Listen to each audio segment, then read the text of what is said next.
Hello and welcome back to the channel. In today's video, I'm going to talk about why we personally became foster parents and how this connects with the Becoming Foster Parent series. So like any major life decision, you of course have to decide if it's something that you want to do.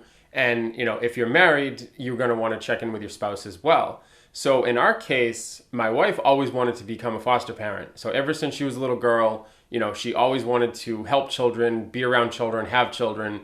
And it kind of became evident as, we got older, she started talking about becoming a foster parent.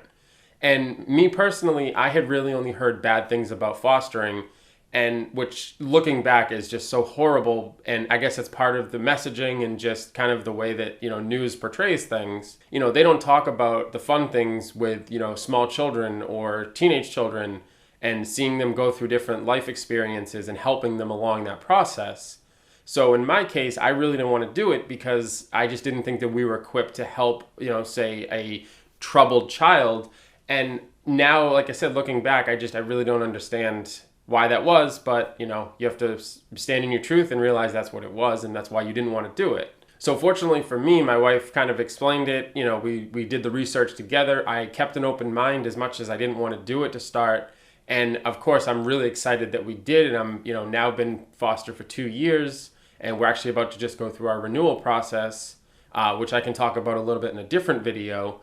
So I was really excited to, go through the process. The first official step in this is to start classes. I made that video last week, and I'll leave a link to that video on a card up here as well as in the description. So you can go ahead and check that out if you haven't already.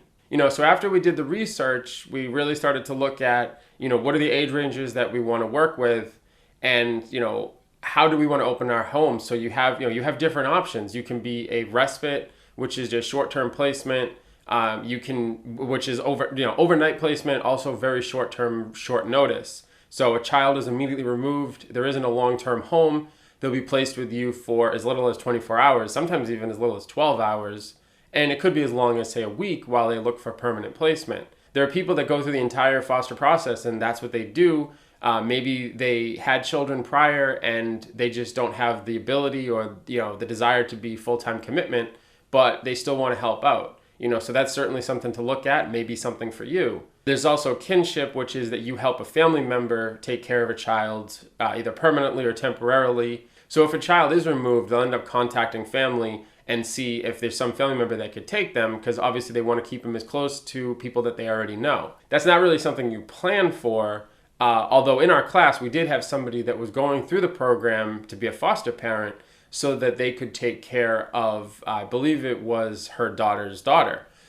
So she wanted to help with that process, and she, of course, had to go through the classes and become licensed, just as if you become, a full-time foster parent. So in our case, we went with unrestricted fostering, and what that means is that, we primarily focus on long-term placements, but we're open to everything. So we have an unrestricted home, which means that we can help all different children in different categories. So going back to the story of, why we became foster parents, we have a bio child, and, we've raised him for, now he's almost a teenager. And, it kind of becomes different because you've gone through all that stuff, but now you have an older child on your hands, which has its own difficulties and excitements. We wanted to take younger children, the babies, everybody wants them. It's just kind of the way that it goes. Like I said before, teenagers, there aren't as many people that want them simply because they haven't had one. So, how can you be a good parent if you don't understand it? And I'll say to that's not the case. That's more of a psychological thing. It doesn't take all that much effort to take care of a child in need. Now, I'm not saying do the minimum amount of effort. Obviously, you want to be a good parent. Like, you don't have to be a perfect parent. You don't have to get everything right. I mean, that really goes no different than being a parent in general, whether it's your own bio child, adopted or foster. You just have to take care of them, make sure that they're well, make sure that their needs are met, health, food, all these things, make sure they're going to school if they're of age. It just really doesn't take a lot of effort. And I think people kind of get wrapped in their head of, well, what if this child has really advanced needs? So for me, where it really clicked was we ended up signing up for a 5K walk run for adoption. And it happened to be sponsored by MARE, which is our local foster and adoption agency outside of the Department of Children and Families. And they put this run together every year with Jordan's Furniture. So we went and attended the run, and we ended up speaking firsthand with representatives for mayor. We got some additional information, had a great day with the family, and then followed up after that with even more information, which was, now that we've kind of have an understanding of the process and something that we want to do, both of us at this point, how do we actually go about becoming foster parents? I'll be honest, there's a lot of information out there. It really wasn't succinct. There really wasn't kind of like a step-by-step checklist. So that's actually one of the reasons that I'm creating this Becoming Foster Parents series, is to help those out there that are interested in it but just aren't really sure how to get started. I would say the majority of the reason of me becoming a foster parent is because of my wife, and that could seem like, I was pushed into doing it, but I don't see it as that. I see it as she actually brought to me the other side of it and the research that she had done and the people that she had spoke with. And unbeknownst to me at the time, I had a really good friend who actually was a foster child, and I had no idea. We were just talking one day, and I kind of told him about what we were doing, and he kind of just opened up that part of his life and told me all about it. So it's kind of interesting where now that we're licensed foster parents, we'll talk to different people about it, and you'd be surprised how many people you'll come in contact with on even a daily basis that were foster parents, are foster parents, were fostered themselves, maybe had a friend or a close family member that was in the foster system. So it's not as rare as you think. There is, of course, a shortage for houses everywhere, but at the end of the day, there are a lot of people that want to become foster parents and do so. And I imagine by you watching this video, you're one of them. So being that the walk run was where it kind of started for us, that's where I actually learned a lot about it, and I got to speak to people and ask all the questions I had, which there was a bunch. We actually make it a point now as kind of like a remembrance that every year we go to the walk run. But what's really cool is we always bring our foster children, and it's kind of something that we can share with them because that's where it all began.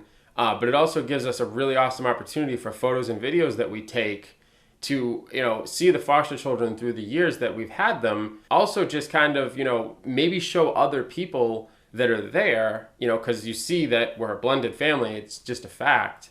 Hopefully it helps other people, see that it is real, and, maybe they're thinking to becoming foster parents, and maybe by seeing us or talking with us, it kind of, explains a little bit better and they become one. They say that defining a why is hard, but in this case, it really isn't. The reason that we became foster parents is to help children.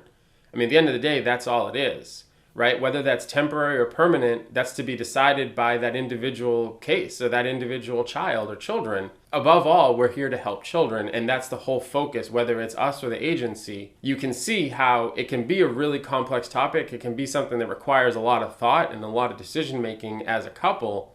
Or if you're single, just to yourself, hey, maybe I want to travel a lot or something like that. The focus of this is to help children, and you just want to make sure that that stays forefront, because all the other complexities can make it seem like it's a much more daunting task than it really is. So I hope that this information helps you, and a little bit of insight into our personal story, maybe kind of unveils a little bit of the common reasons why you don't want to become a foster parent. I'm not saying 100% you do, but you think you should at least look into it and see if it's something that interests you. So in next week's video, I'm actually going to talk about why you don't want to become a foster parent. Now, I'm going to preface this by saying it's, that is going to be a personal decision whether you do or you don't, but there's just some things to think about in your personal life that maybe at this moment it's not the best time to become a foster parent. So as always, I appreciate you guys checking out this video. Please like, comment, and subscribe. Please leave a comment below if you have a question about this topic or you have another topic in mind, and I'll catch you in the next video.